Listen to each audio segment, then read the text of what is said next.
Welcome to our Hong Kong Brief Show. I'm your host, Jenny. Today, we have some significant developments to share. First off, the US has imposed sanctions on 6 Chinese and Hong Kong officials, including the Justice Secretary and Police Commissioner, for alleged transnational repression. This move has drawn sharp criticism from the Hong Kong government, which defends its actions as necessary for national security, igniting a firestorm of tension between the US and China. In another twist, Beijing has vowed to retaliate against these sanctions, arguing that they are an attempt to destabilize Hong Kong and undermine China's development. The Hong Kong government stands firm, asserting that their actions against pro-democracy activists are justified. The stakes are high as both sides dig in, and the implications of this standoff could be far-reaching. On a brighter note, Hong Kong's stock market has made a comeback, rebounding from a 4-week low thanks to strong manufacturing data from China. The Hang Seng Index saw a 0.5% increase, driven by optimism in the manufacturing sector, indicating a potential recovery in the economy. Investors are eagerly awaiting further developments, including tariff announcements from the US. Please stay tuned for more detailed content. Associated Press reports that the United States has imposed sanctions on 6 Chinese and Hong Kong officials accused of participating in transnational repression and actions undermining Hong Kong's autonomy. Among those sanctioned are Justice Secretary Paul Lam and Police Commissioner Raymond Hsu, who are alleged to have played significant roles in enforcing the controversial national security laws that have led to the prosecution of numerous pro-democracy activists.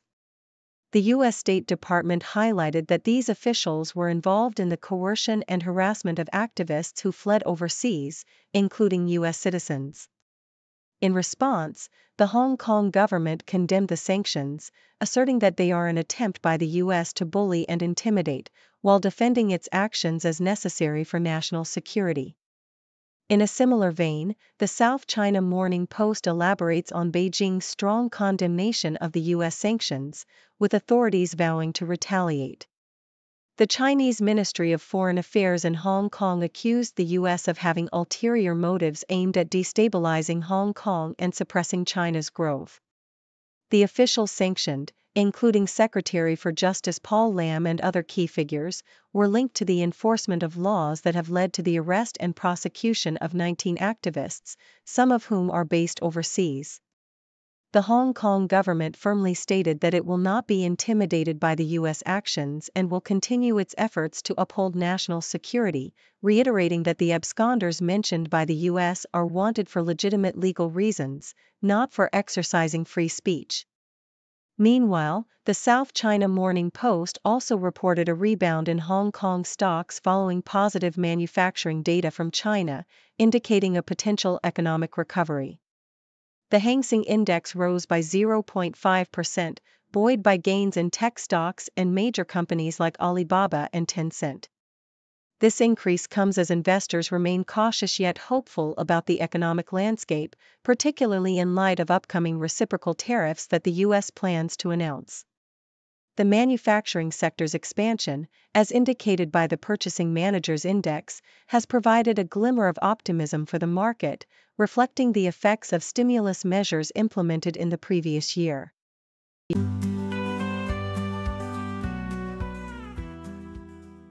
South China Morning Post, Coleman Wong Chuk Lam, the rising star of Hong Kong tennis, has expressed how vital public funding is for athletes' security and motivation.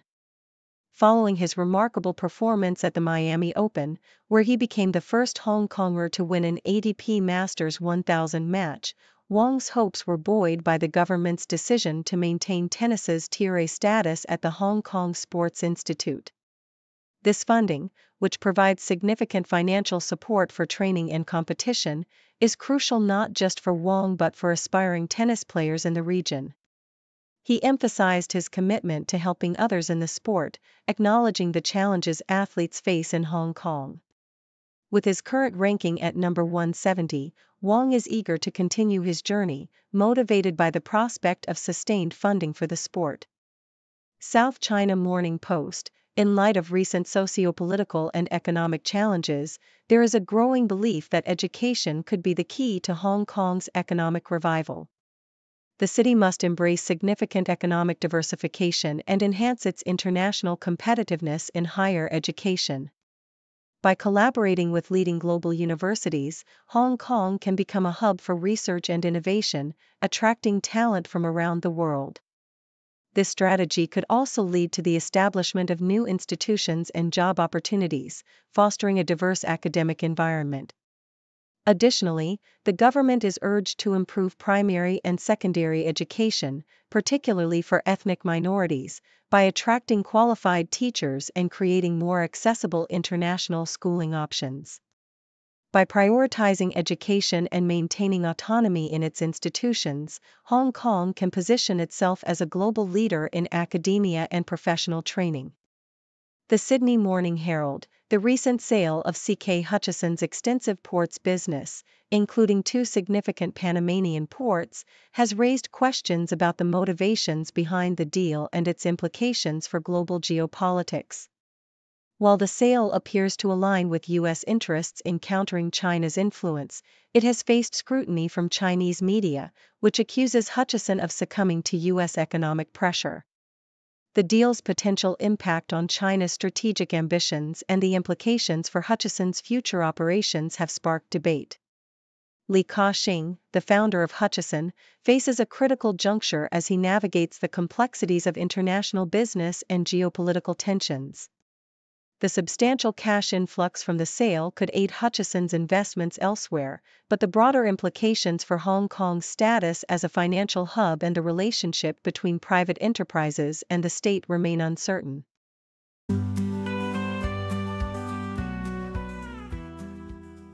South China Morning Post highlights the aspirations of Hong Kong to become a prominent international sporting hub, particularly with the recent arrival of major football teams and the success of its renowned Sevens tournament.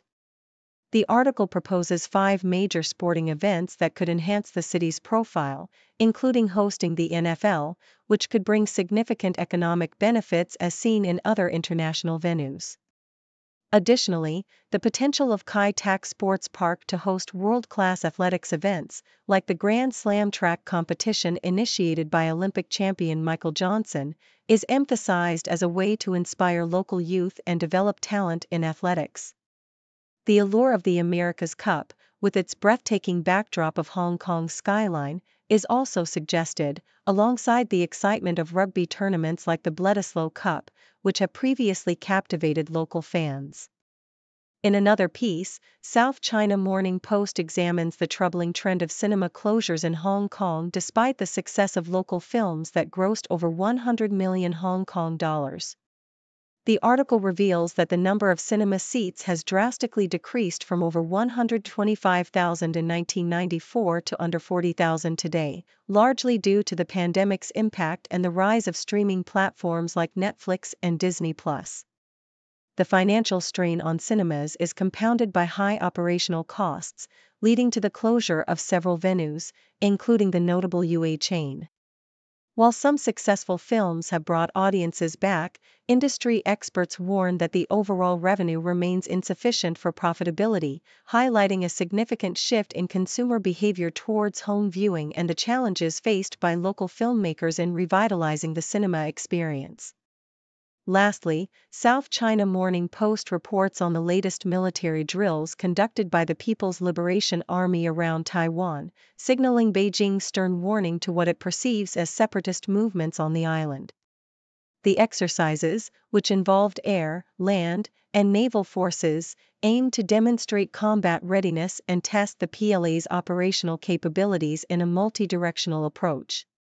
Colonel Shiyi's statements frame these drills as necessary actions to defend national sovereignty, amidst rising tensions following Taiwanese leader Lai Ching-te's remarks labeling the mainland as a foreign hostile force.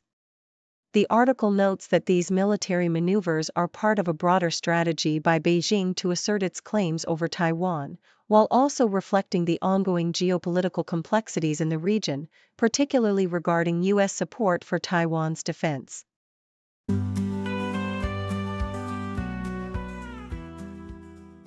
South China Morning Post reports that BlackRock, a leading asset management firm, is at the forefront of a significant deal to acquire $23 billion in port assets from CK Hutchison Holdings, owned by billionaire Li Ka-shing.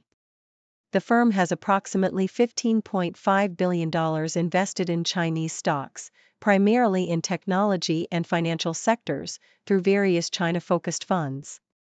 Notable holdings include Alibaba and Tencent.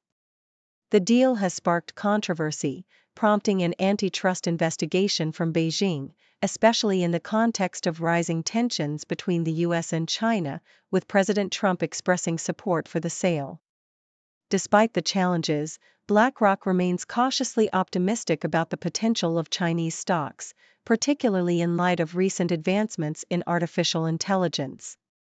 In another piece from South China Morning Post, the rise of Labubu, a character created by Hong Kong artist Lung Ka-sing, is explored. Initially a niche favorite, Labubu gained massive popularity in mainland China and Asia, largely due to its association with K-pop star Lisa from Blackpink and the marketing prowess of Pop Mart, the character's distributor. The success of Labubu highlights the effectiveness of Pop Mart's production capabilities and their ability to turn creative designs into commercially viable products. Despite signs of a waning trend, the partnership exemplifies how Hong Kong's unique cultural products can achieve global appeal, setting a precedent for future collaborations that blend artistry with mass-market potential. An opinion piece from South China Morning Post addresses the pressing issue of organ donation in Hong Kong, where cultural sensitivities have led to one of the lowest donation rates globally. Despite the challenges, recent statistics show that the organs of 54 deceased donors have saved 138 lives, and the number of residents registering as organ donors has reached a record 400,000. Health Secretary Lo Chung-mao emphasizes the importance of organ donation as a selfless act that can significantly impact those awaiting transplants. The article advocates for greater public education on the benefits of organ donation, sharing inspiring stories of miraculous recoveries that underscore the life-saving potential of this generous gift.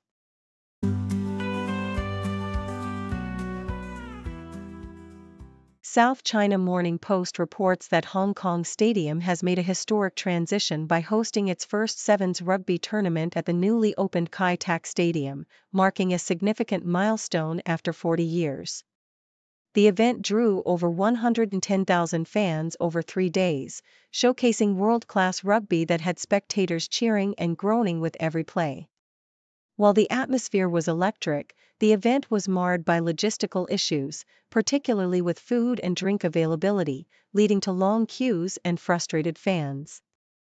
Despite these challenges, the tournament was seen as a success, with New Zealand and Argentina claiming the women's and men's titles respectively, and the stadium itself received praise for its design and comfort. With upcoming events like Coldplay concerts and football matches, city officials are hopeful that Kai Tak Sports Park will become a transformative venue for the community, provided that the operational issues are swiftly resolved. The Toronto Star highlights Mark Carney's misstep as a Liberal leader when he failed to take decisive action against Paul Chang, an incumbent MP, who made controversial comments about a potential Conservative opponent, Joe Tay.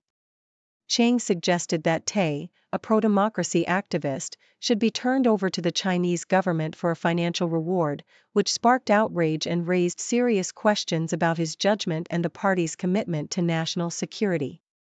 Despite calls from opposition leaders and community advocates for Carney to disqualify Chang, he chose to stand by him, stating that Chang had apologized. This decision has drawn criticism from within the party and beyond, as it reflects a lack of accountability and raises concerns over the Liberal Party's stance on human rights issues. The incident serves as a reminder of the high standards expected of political candidates and the potential consequences of failing to uphold them. South China Morning Post also covers the exciting launch of Rolex's highly anticipated Oyster Perpetual Land Dweller during the Watches and Wonders event in Geneva.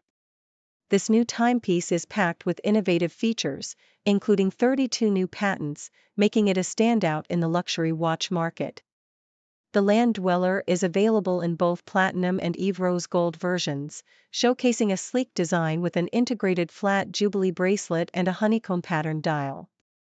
The watch's movement, caliber 7135, operates at an impressive 5 Hz, requiring cutting-edge technology to maintain accuracy and durability.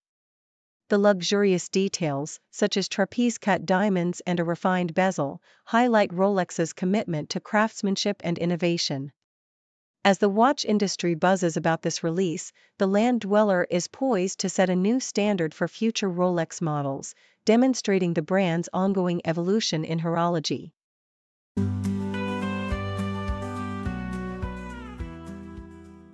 Thank you for tuning in. The content above showcases the latest briefing reports and analytical synopses, thoughtfully curated by the 6Do team. These insights stem from a wide array of reputable media outlets, think tanks, government sources, and specialized experts worldwide. We encourage you to explore these sources for a comprehensive perspective. Keep in mind that while the content may not always align with the official standpoint of 6Do Brief, it's not meant to be taken as absolute directives for decision-making.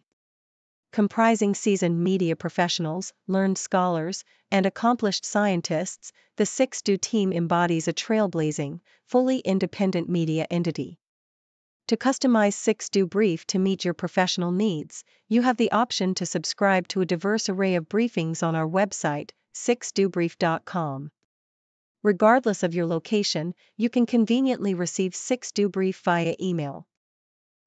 Scrolling through the headlines, another crazy day. 6 degrees of stories, connecting in a way. From the weather to the sports, and everything we see. People making news on TV screens for free. 6-degree world, where the news comes in a whirl. Every story ties together like a ribbon in a twirl. Sit back and watch it all, big and small they call. From city lights to countryside, we're connected